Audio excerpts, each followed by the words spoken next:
communication, and we mentioned we were going to talk about how to build effective communication in a relationship, and we hear about the importance of communication in any relationship. So today we have relationship management advisors and coaches, or advisor and a coach on the couch this morning to help us understand and find ways to build that effective communication. My guests are Anita Annan. She's a relationship management advisor and an author.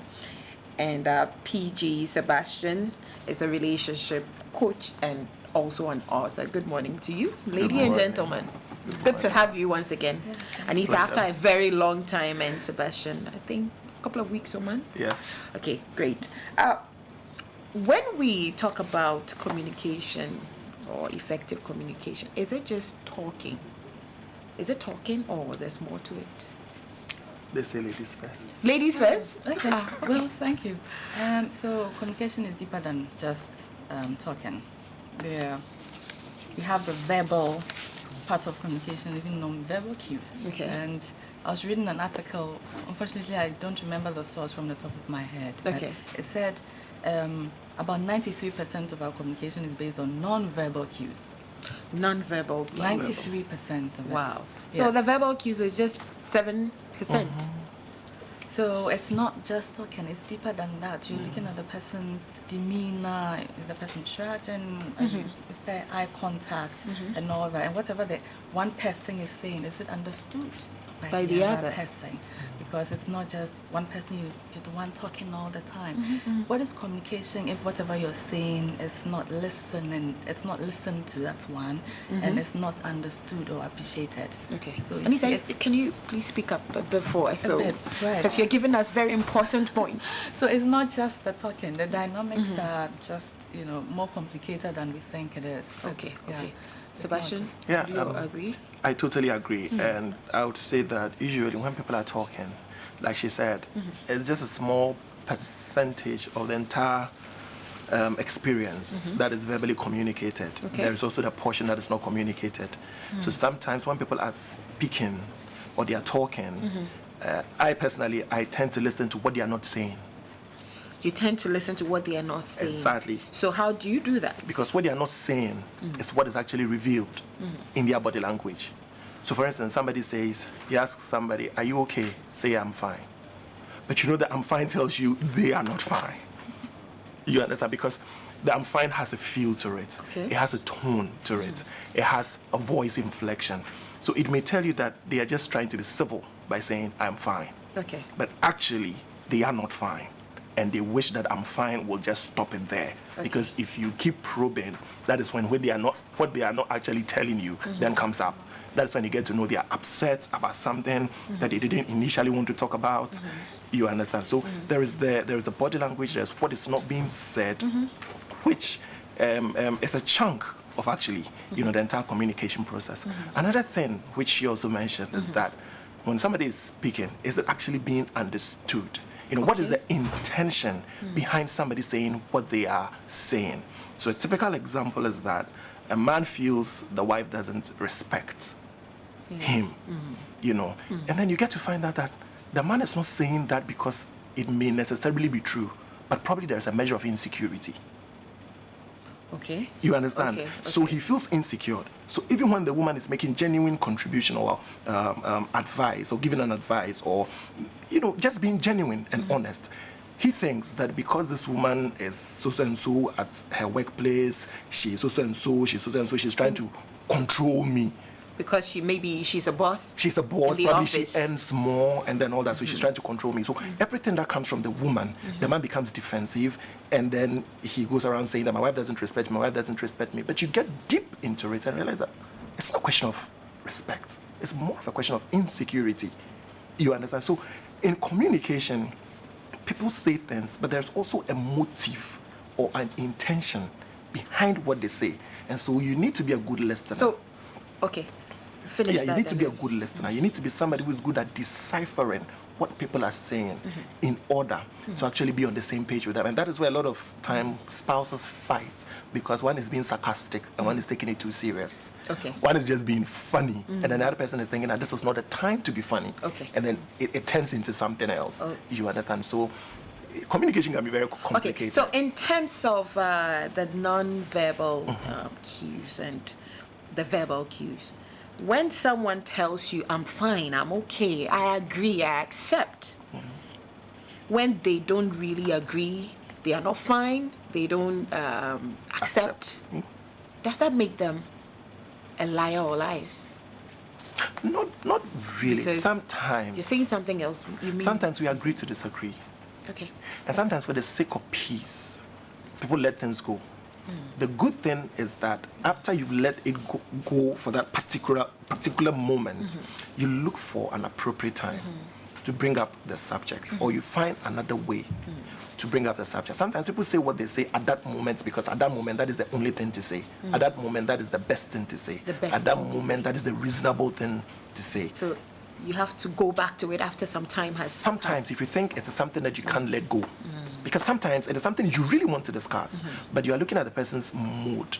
You're looking at the person's state of mind, and you are thinking that this person is not in the position to listen to sound knowledge, or this person is not in the position to have a very dispassionate discussion on this subject. And so, simple example, you're very tired. You come from work, you're very tired. Your husband is supposed to look at you and realize that my wife is very tired. You understand? You've been through meetings over meetings, and you are late, you are rushing home, and then he comes and he's just asking you a lot of questions. Sometimes you just want to be like, I'm fine, everything is fine, I don't want to talk about all this. I'm thinking you're supposed to get this. I'm coming from a meeting. It's been a tough day out there for me. Can you allow me to relax? Can you let me get some water? Can I just bath? Take it easy. We can discuss this in the night when we are in bed. Why are you trying to get all that information now while I'm still standing? So that people find ways of, saying I'm fine just to end the conversation. Anita? You were trying to comment on that?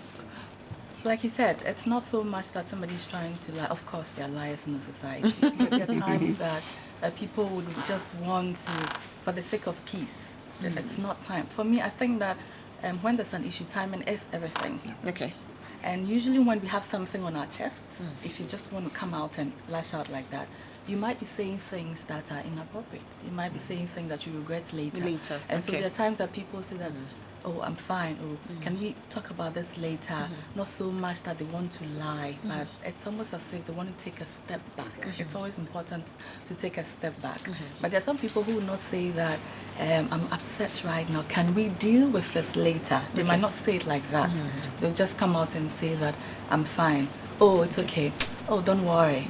But like PG said, if it's a situation that really bothers you, after you have taken that step back, you've taken that time out, you come back later to a partner to talk about it. Okay, the thing that happened the other time or about an hour ago, this is how I felt about it. And see, the thing about communication is usually when we are angry, we attack the other person's personality. We're going like, you did this, I don't like that, against the thing that you did. This is the how action, and we get at the personality. That's why we mentioned that communication is deeper than we think. It's not just the talking, or it's not just the listening. Even whilst you're listening to the person, are you actively listening or you're passive? Because there's some people who are just there. It's like, hurry up with the conversation and let me go. They're not saying it, but their demeanor and the body language is actually giving the that, answer. Be done already. Okay. So even with listening, we have active listening. If you're actively listening, that is when you can ask follow-up questions. You're engaged, that how do you call it? Eye to eye, contact. Eye contact, right? And when your partner says something that you don't agree, how would you even know that what they're saying you agree or you don't agree when you're not actively listening? So it's communication is a big thing. It's a big thing. And just to pick up on that before we move on, like she said, sometimes some people are active listeners, others are passive listeners. Then there's also the third dimension. People actually listen to answer. They don't listen to understand. They're listening to answer. Just to tell you something. Exactly. So while you are talking, all they are doing is just for you finish and let me say what I have to say. So they already have the answers for you. Thank you very much. Or they're just picking on your words. Words. So they're just picking on your words, and in the middle of your line or sentence or whatever you're saying, they can stop you and tell you, did you actually say that to me? Like, they're not actually listening to the complete story, the complete message. They have their own stand on Exactly. But I think that we need to listen to understand, because sometimes if you actually understand where somebody's coming from, it sort of takes away your argument, takes away your defense. It makes you more empathetic, if I can put it that way, towards their needs. It actually opens a doorway to see their thinking and where they're coming from. Okay. But if all you're doing is to write them off and you're just waiting to tell them something, trust me, you will miss all these little things that are subtly sent to you. Okay. So communication, it's important in all relationships. It doesn't matter if it's romantic or not. In every relationship, it matters. Okay, but let me ask you this: in terms of the non-verbal cues and the verbal cues, which gender gives them, should I say, the most non-verbal cues? Is it women who tell you I'm fine and they mean something else, or it's the men? Well, I think that it's come to be accepted that women are more dramatic. Okay. And we're more emotional. And so it gets to a point, it's easy to infer that, okay, then the woman will probably do, whatever, they just shrug their shoulders or, walk away or all that. But that's not the main thing. The main thing is that, yes, truly, the non-verbal cues can hurt your relationship. Okay. If you're communicating with your partner and all you're doing is shrugging your shoulders, or you're just walking away and you're not talking, or you're not, engaged in eye contact, or you're doing that passive listening and all that, it will hurt your relationship. Like we keep saying, what is the effect of communication? You want to be understood. One person is talking and the person expect that the other person will understand, will come to an agreement. So if that intent isn't there, then why are we even communicating? Okay. So whether it's non-verbal or it's verbal, the end result should be that two parties understand each other. Okay. And then they move on. Okay. That's it. Take two people who are coming from different backgrounds. Maybe the man is used to you telling what you feel, what you want, and what you think, you expressing it in words. Maybe he is coming from that background and you are coming from a background where you can, even the look you give means something. That look, you shrugging, anything you do means something. You're communicating something, and the man doesn't understand that. How does it work for the two people? For every communication, for every individual in the communication process, there are two things at play here. Okay. The person's emotional disposition, which is their temperament, and then the person's learned behavior, which is something that they've been socialized with. So that's the background where they're coming from. So there's a background portion, and then there are deeper emotional disposition. Okay. At the end of the day, if a person is, let's say, choleric, they tend to be, like we say in Chi, buga buga. Yeah. Just say that as it is. They are not polished about it. Sugarcoat. Like no sugar coat. They are just very blunt. Melancholics can also be like that sometimes when they bottled in so much and then they open their mouth. They are skything blunt. Yeah. You understand? And then we have the phlegmatic, who is just taking it easy. You just talk, you just say whatever you say, it's just they're staring at you. And then we have the sanguine, who are very dramatic. Yeah. So instead of, can you be serious for a while, you're just joking around. So that's it. Then we also have the learned behavior, which is the socialization. So somebody's coming from a background where my father is an authoritarian kind of father. When he's talking, you don't talk back. So when I'm talking to you, you are a woman, just shut up and listen to me. I am talking. You don't have anything to say. You're just a woman, just shut up, listen to me. The woman is also probably coming from a very authoritative. So there's authoritarian and authoritative, which is participatory discussion. So you bring your views, I bring my views. We share opinion. And at the end of the day, we come to a compromise. And so the woman can't just understand what's happening here. Like now I don't have a voice, and now I don't have, an opinion and all that. So that when we have this clash of worlds, what you do is that you need to have an intimate knowledge of your partner. to understand that when this man is talking, you allow him to finish talking. But you said the man is coming from an authoritarian, and the woman also authoritative. So in terms of parenting or parenting types, we have the authoritarianism or the authoritarian parenting, where the father doesn't talk. The father talks and nobody talks in the house. The children don't have an opinion. They don't have a voice. I do this, do that. You don't say anything back to me. I'm the boss. Then we have the authoritative parenting, where there is active exchange between the father, the parent, and then the children. So the parents would tell the children, do X, Y, Z. And the children say, but mommy or daddy, why should I do X, Y, Z? So that's because of A, B, C, D. So there's that, free flow of information. So in some family, you realize that when you go there, there's a healthy discussion in the house. There's no tension. Children speak their minds freely, but there's always a measure of control. You understand? So now when people grow... Is that authoritative? Yeah, that's authoritative in terms of psychology. Okay. That's the wording for it. Authoritative and then authoritarian. Okay. Yes. And then we also have the permissive parents, and where the parents just allow the children to do whatever they want. Okay. The children are literally in charge. Okay. You understand? So now when you have people coming from these different backgrounds, what you need to learn is that as a partner or as a spouse, you learn and have an intimate knowledge of who your partner is. Okay. So if you are a husband, you need to, because it's nothing is cast in stone. Marriage or relationships are built on compromises. Yes. So as a man, you need to get off your high horse and get to realize that this woman is not like your mother. You are not your father. You cannot impose your will on her. She has a voice, and you better just respect it. Okay. Otherwise, you're always going to have fire in your house. So when you are talking and she's talking, you need to just take a deep breath and then just allow her to talk. Okay. Then you can continue what you're saying. Okay. And then the woman should also come to a point of saying that this one is not like my father. When he's talking, he doesn't want a lot of interruptions. So you also learn to reduce your interruption. When then he's done, they eventually find an equilibrium where it works for both of you. Okay. Otherwise, you would always have a problem. Okay, Anita, before I come to you, what I asked that if the man, for instance, comes from that background where they say everything, almost everything, but the woman is coming from a background where you sometimes you just give a look or you don't have to say everything. So how do the two play? So eventually they need to discuss it.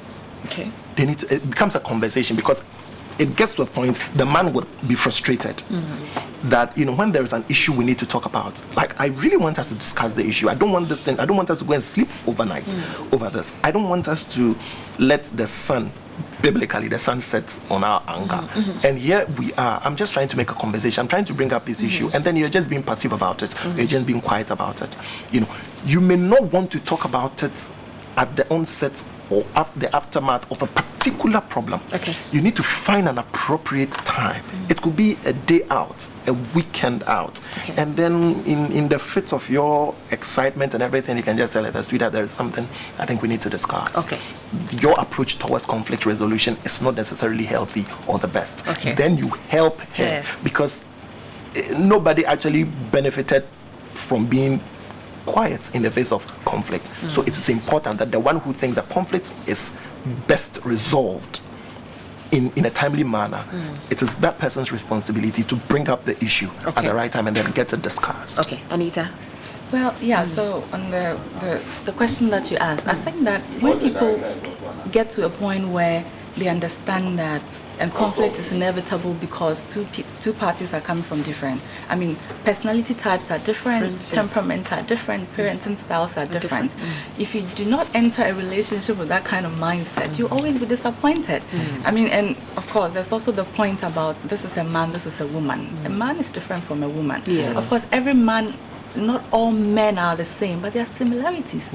So if you don't get to a point where you know that because of my partner's background, he might see things from this angle, you always be disappointed. That's why I'm saying that just for the fact that we have different backgrounds, conflicts are inevitable. Okay. So if you're really ready for a relationship or if you're already married, then you need to get to a stage where you're understanding your partner from this angle, that just because he's different, he's doing this thing like this. Okay. In that way, when he does things, you may be hurt, but your understanding of why he's doing it makes it easy. Makes it easy to deal with. Yeah. But if you don't get to a point where you know that Because there are some people who are now sitting there saying, "Oh, my husband just hates me." My husband, of course, there's some abusive husbands or relationships, but there are times that just because of his background, his bearing, temperament, and all that, he might come out with a particular demeanor or action or say some things, and he didn't necessarily say it, or she didn't necessarily say it to hurt the other partner. It's just the way he is. So on the question that you asked, and that's why I say that relationship is for mature people. Okay. I mean, it's not even marriage or relationship. Yes. Because people take relationship too lightly. They think that young kids are going okay, I'm so share. No, for me, I think no.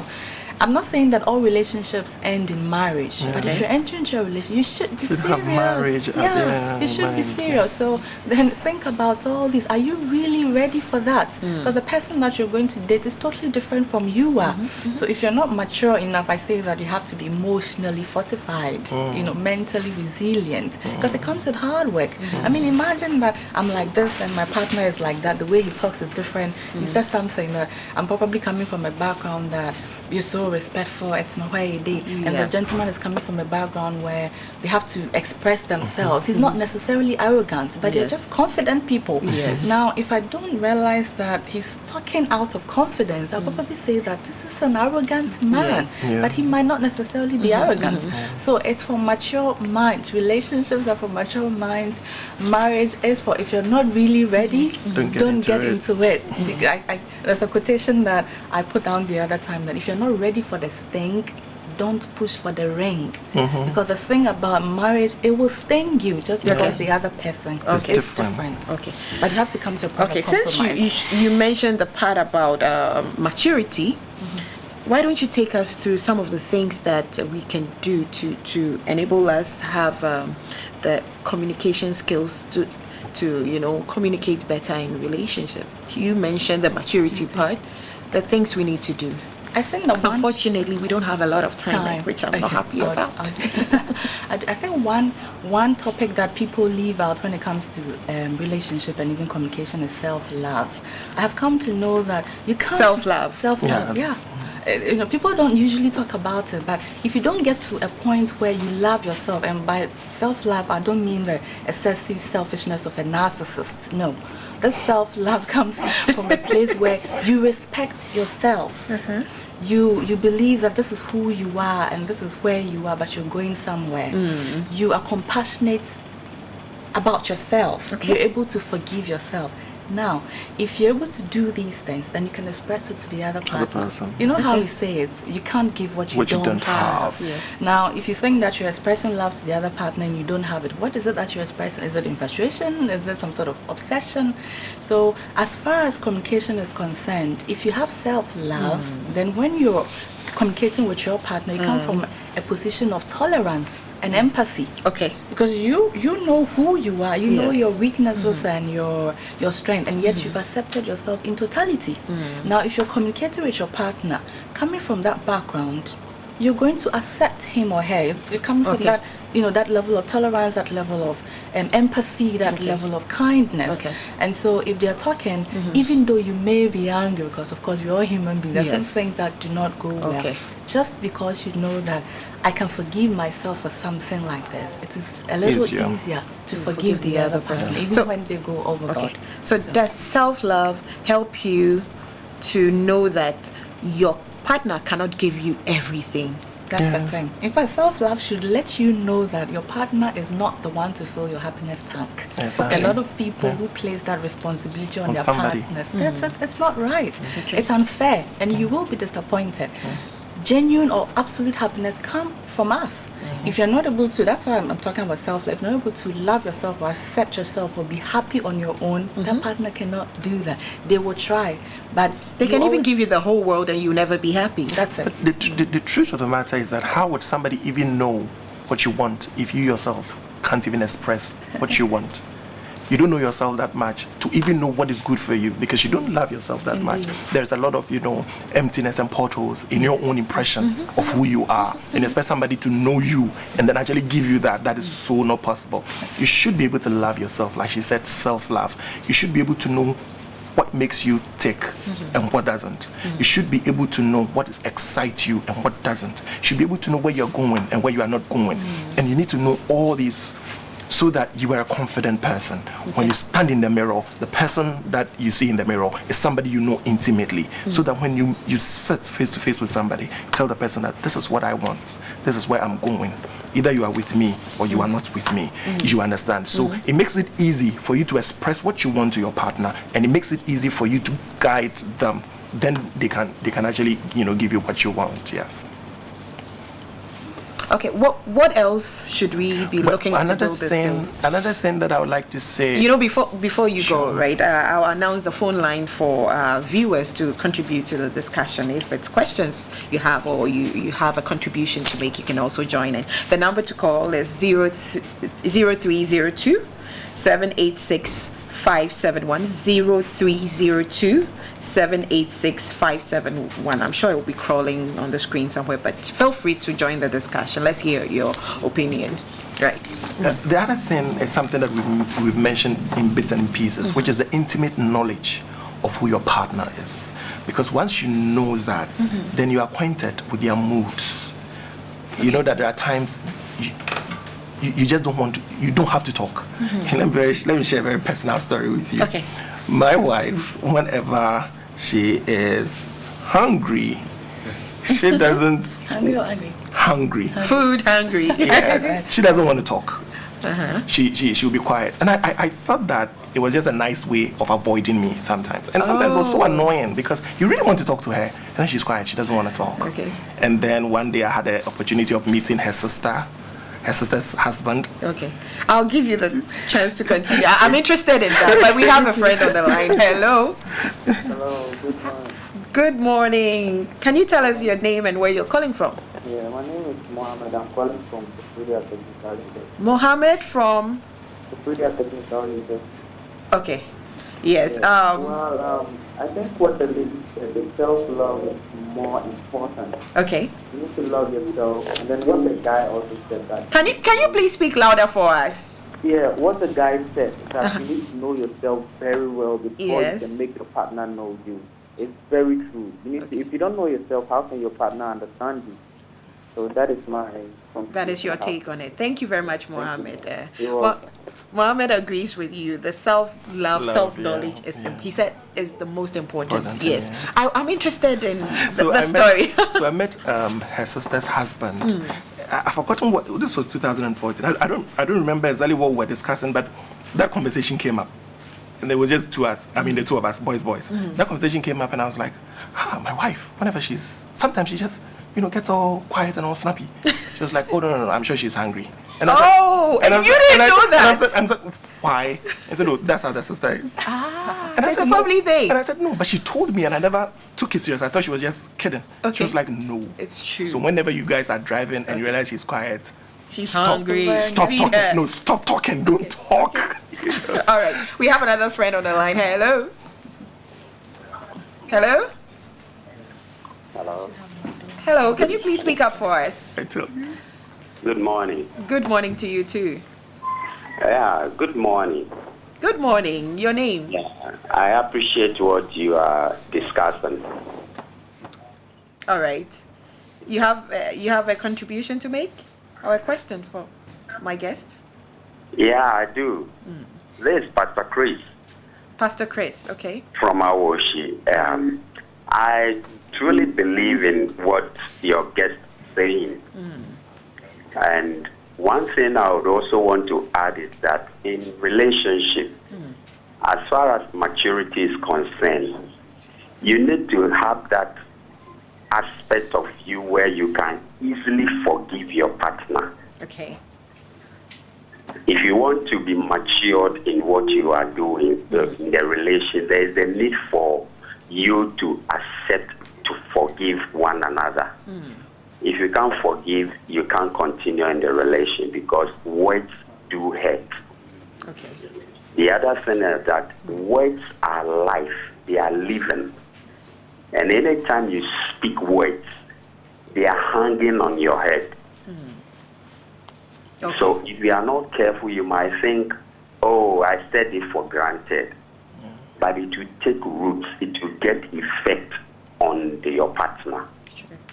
That's true. And that is one aspect we need to look at very well when we are entering into a relation. Okay. All right. Thank you, Pastor Chris from Aoshi. Yes, the words. Yeah. Yes. Words are very, very, very important. Powerful. Exactly. Yeah. So, And on your example, okay, your wife not talking when she is hungry, yeah. it just brings this thing up that sometimes you would not know everything about your Exactly. partner until something happens and it's a Good. shock to you. Good. So And you once- say this person is not, you didn't know him or her to be like that. Yes. So the good thing is that once, that's why I'm still talking about, that's why I'm on the issue of the knowledge, intimate knowledge of your partner. Okay. Because immediately I got that knowledge. Whenever we are driving or we are going, because usually it doesn't happen in the house. It happens when we are outside the house. Anytime I notice that, I stopped talking because I realize that if I keep talking, I may get a different talking. So it helps that for me. If I talk, I get upset. And it's good.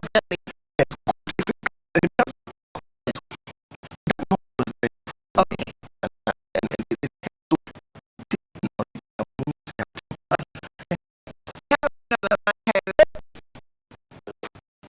Good morning to you. Speak up for us.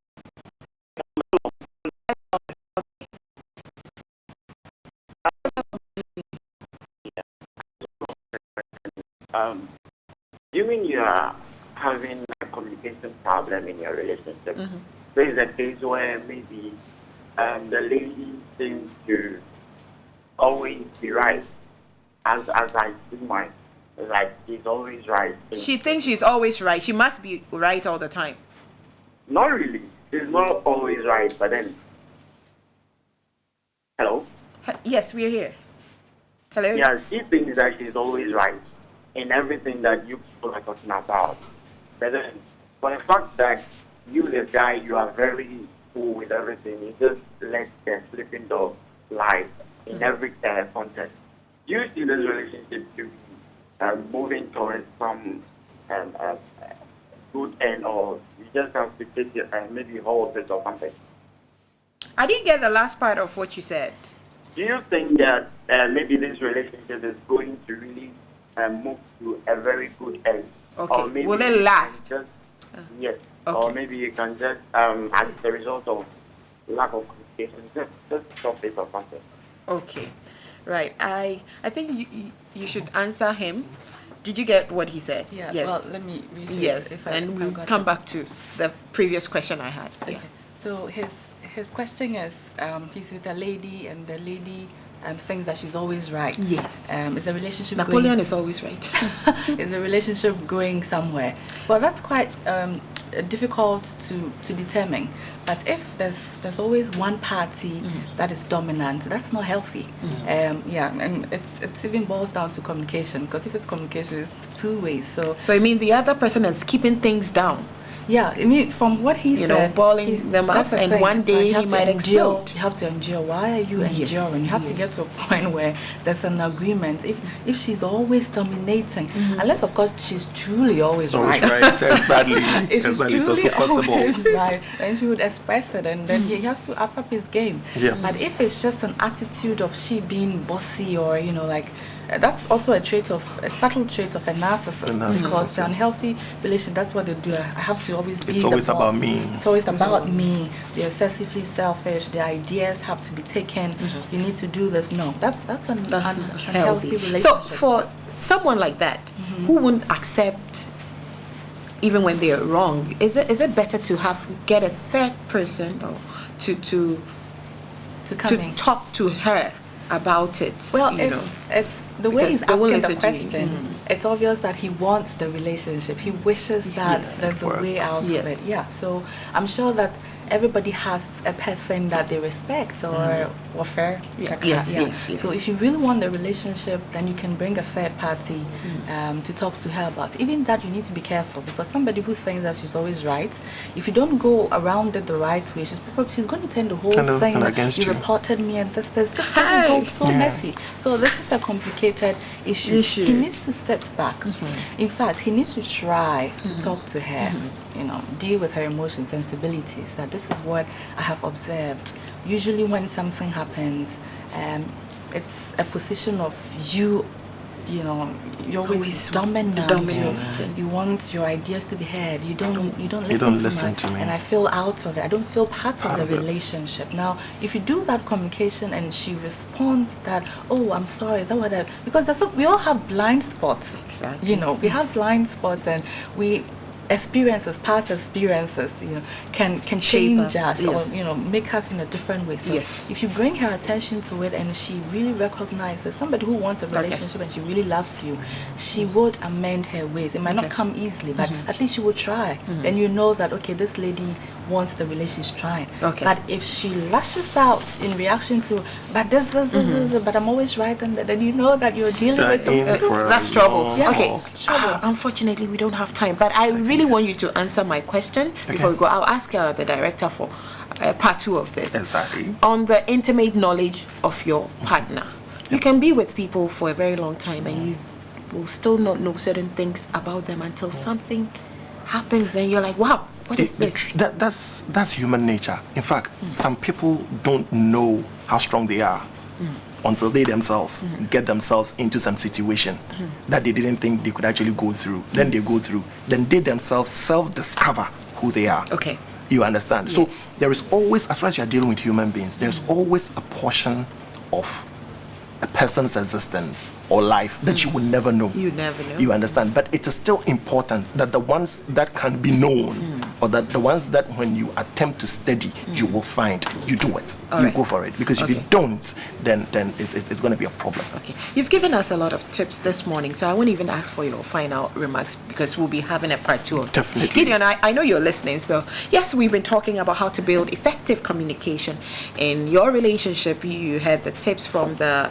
relationship advisors and coaches, so you've been able to get a thing or two from the discussion this morning. So until the time that we have a part 2 of this, I've been talking to PG Sebastian, Pa George, right? Pa George. Yes, Pa George is a relationship coach and an author, and Anita Anand is a relationship management advisor and an author as well. They came with their books. Yes. What are the titles? Very quickly. Rock. Go for it. Right. So mine is Rock Your Singleness. I'm basically telling single ladies to, stop mopping about. They have to find something to do. They need to work on their self-image, spirituality, and also find work to do. Great, on the work part. Okay.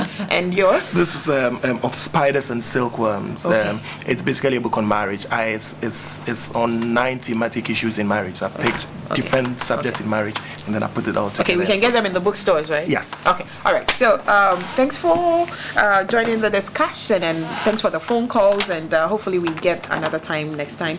Up next is Time Out with Jay, and he is on my neck this morning.